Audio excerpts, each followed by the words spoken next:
আসসালামু আলাইকুম, সবাই কেমন আছেন? আশা করি ভালো আছেন। আমি এখন রুটি বানাবো, এই জন্য সব কিছু রেডি করে নিয়েছি। যেহেতু থাকবো না, সেজন্য তাড়াতাড়ি সব কিছু করে নিয়েছি। এদিকে আলু ভাজি চাপাই দিয়েছি, আলু ভাজিটা প্রায় হয়ে এসেছে। এখন বাগার দেওয়ার পালা, কারণ আমার একটু তাড়া আছে, যেহেতু আমি ক্লাসে যাব। এদিকে আলু ভাজি হচ্ছে, আর এদিকে আমি গোশটা আমার আম্মাকে দিয়ে বললাম যে হাত দিয়ে মাখায় রাখতে কিছুক্ষণের জন্য, প্রায় আধা ঘন্টা মতো আর কি। আধা ঘন্টা মেরিনেট করে রান্না করলে আমার কাছে মনে হয় খুব ভালো লাগে, এবং এটা আপনাদের ভাইয়ারও খুব পছন্দের।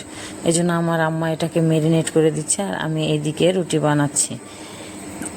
যাই হোক, আমার রুটি বানা এইদিকে কমপ্লিট হয়ে গেছে। আমার মেয়ে চলে এসেছে রুটি নেওয়ার জন্য, সে নিয়ে যেয়ে খাবে।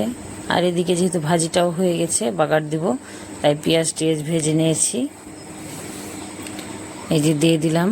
এখন কিছুক্ষণ নাড়ার পরে পানিটা শুকায় গেলে ভাজিটা নামাই নিব। ভাজিটা নামানো হয়ে গেলে এইদিকে আপনার মেরিনেট করা মাংস যেটা রেখেছিলাম সেইটা এবার দিয়ে দিব।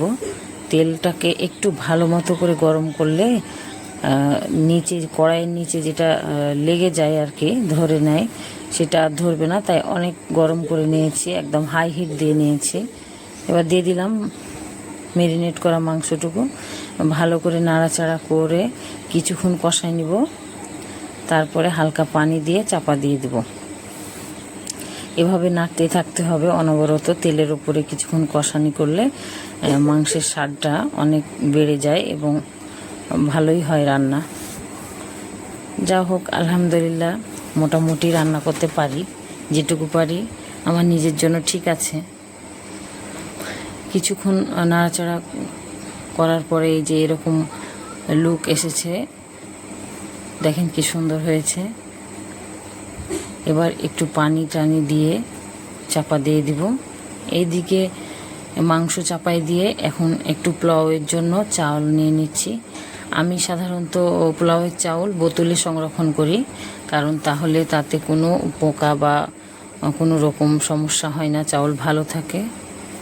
আর সাথে 2-1টা তেজপাতা অ্যাড করে দিই বোতলের মধ্যে, তাহলে আরও কোনো পোকা টোকাতে চাউলটার কোনো ক্ষতি করতে পারে না।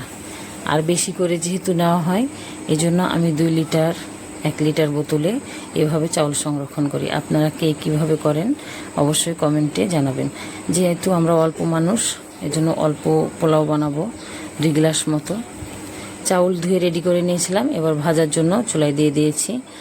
একটু ভালো মতো ফ্রাই করে নিব। চাউলটা ফ্রাই হয়ে এসেছে, এবার গরম পানি করা ছিল সেটা অ্যাড করে দিলাম। এবার চাপা দিয়ে দিব। এবার হয়ে গেছে পোলাও। দেখেন আমার কি সুন্দর মতো ঝরঝরে একদম ভাপ উঠছে পোলাওতে, গরম গরম পোলাও। মাংস রান্না করলে আমার ছেলে পোলাও খেতে চায়, এই জন্য আমি পোলাও রান্না করি। এদিকে মাংস রান্নাও হয়ে গেছে, সব কিছু আমার কমপ্লিট। এবার খাওয়া দাওয়ার পালা।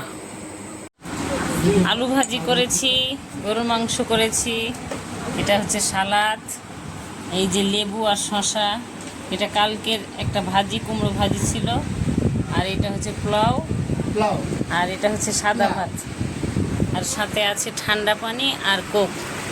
আজকে আমাদের এই জুম্মাবারের আয়োজন। কেমন হয়েছে সবাই অবশ্যই কমেন্টে জানাবেন, আমাদের জন্য দোয়া করবেন। ভালো থাকবেন, সুস্থ থাকবেন। আল্লাহ হাফেজ।